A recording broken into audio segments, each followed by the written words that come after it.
I'm changing who I am. I'm making a new plan, rearranging my life. Voicecast, and I'm EJ. Welcome to my Voicecast, the podcast that takes you on my journey of becoming a voiceover artist. So, this has been a busy week. Finally got to a developer meetup, only to be the single visitor outside of the person who set it up, Walter. Turned out to be quite informative and quite helpful. So myself and Walter, who's the group creator, had a good conversation. I learned a lot and have a way forward in becoming a voiceover artist and getting my voice out there. Looks like I might be able to create myself a nice niche that can cover a lot of different areas and open me up to different avenues. So I created a YouTube channel that I can use to do 1 or 2 minutes or longer explainer videos for folks who are indie developers for either games or manga, comics, whatever they're putting out there. I would be the voice for their content. Apparently, there are a lot of folks in this world of development of games who are not comfortable putting their voice out there.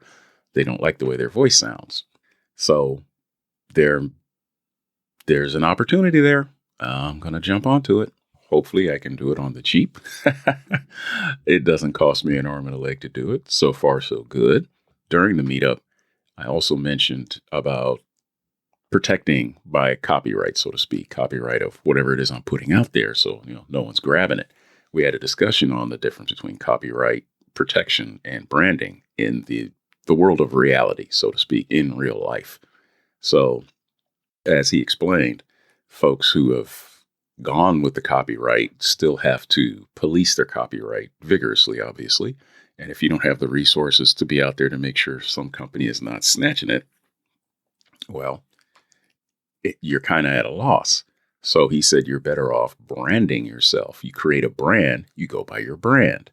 It has apparently helped other folks who have branded themselves, and their fans caught the theft of their brand before the creator did and called them out on it. Apparently, Sony had snatched some fight scene that a guy created and does on the regular. He's a martial artist, and they called it out, and they actually had to backtrack on it and pay him some money.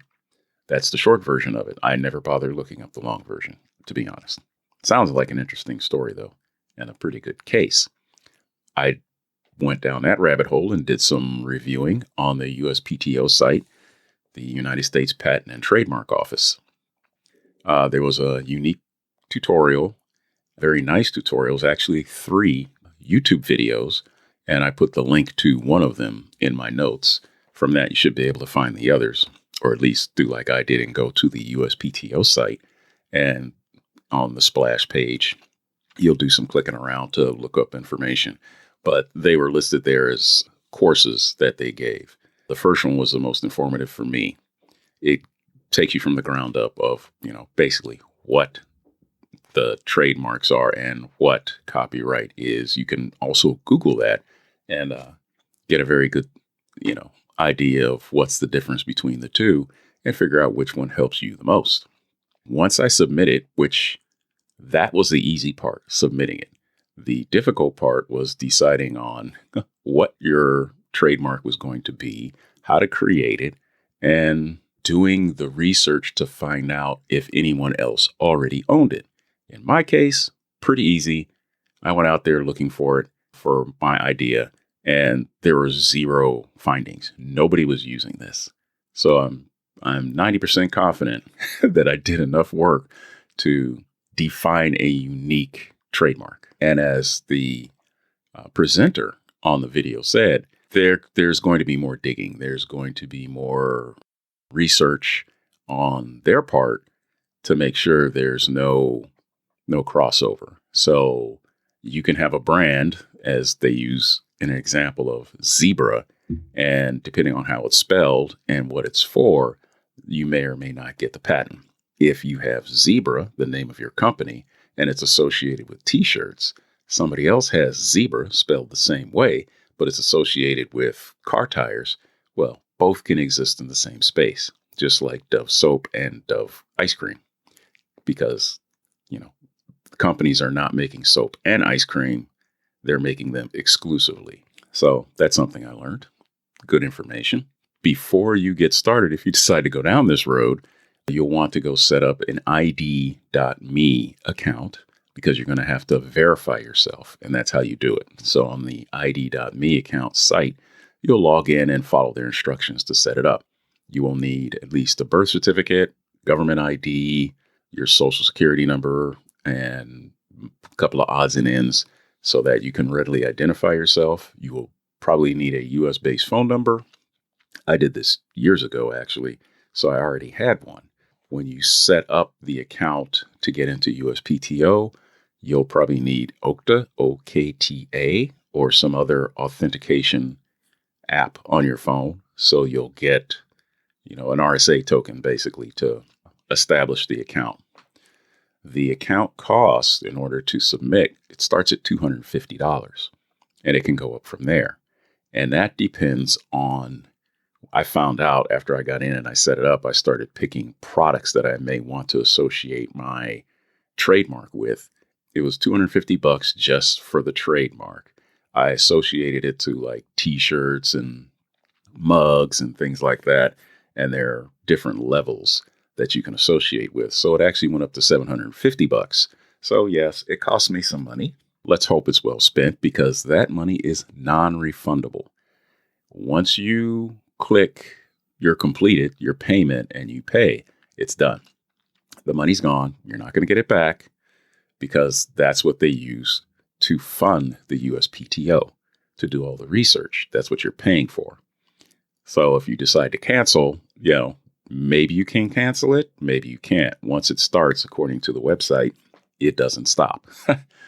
So make sure you have your ducks in a row and do all your research before you click the button, and you make sure your trademark is as unique as it can be. You can, make it unique by different spellings, but also unique by what you're attaching that trademark to if you're going to be using it to sell products. That's all explained in the tutorials also. You can find out a lot of information there.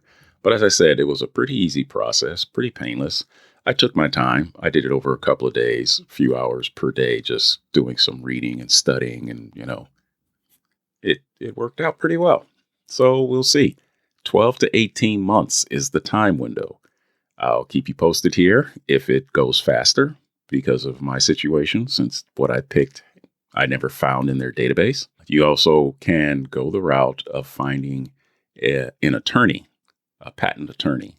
There are places out there you can go on their website. You can find a few links to help you out, but you must be careful, because there are a lot of folks out there who are scamming people out of money, because they're setting themselves up as representation to the USPTO, and they'll charge you a fee, and they'll collect all your information, and then you won't get your trademark. They'll just keep your money and go away. Be careful. So as most government sites, they're not going to call you and ask for your bank account number. They're not going to call you and ask you for your social security number, address, none of that. All of that information gets put into the system when you create it. They did not ask me for my social security number. They wanted a phone number. They wanted my address. They wanted to know where I lived, and verify myself with ID.me, where all that information can also be held. So it was a pretty good process. They don't go digging around for a lot of extra information. They're not going to call for a credit card number or anything like that. Once you pay your fee, you're done paying. They're not going to call and say, oh, you need to file this and then pay this amount. So again, be careful. I did get some good information from Walter setting up a website to do what I am attempting to do. So I went to Ali Abdal's site, and I talked about this earlier. He does the Part-Time YouTuber Academy, or PTYA. And I told you at the time the cost was $995 for like 4 months worth of access, or 4 months worth of classes, but it's in perpetuity. So you can always go back to the courses. I believe he's dropped that down to $885. I went with the $1 option that is refundable. It's 4 hours of information. So far, it's been working quite well. I'm following his instructions and setting up this is actually my third YouTube site. And it's pretty smooth. He gives a lot of good information. Some of it is not relevant to me right now because I'm not going to be doing video specifics. One thing Walter said is you want to put it on YouTube, but YouTube is visual. So instead of, just having an audio file, you can do AI generated videos that track with your voiceover. And I've seen them, and I thought it was just folks grabbing these things from different sites. And that's exactly what it is. But there's a little bit more to it than that. I'll do some more research on it. Maybe I'll start applying that to my podcast too. It's pretty neat. I mean, it just shows random people, stock footage talking about different things. I guess you can pick it so it tracks along with your topic. It's another outlet. And I immediately started thinking about, mugs and t-shirts to put my trademark on and sell that, because he did say he's getting passive income from that. And it helped him out in the past where he did not have regular income, but he did have things he was selling online through his store, and he was making money from that.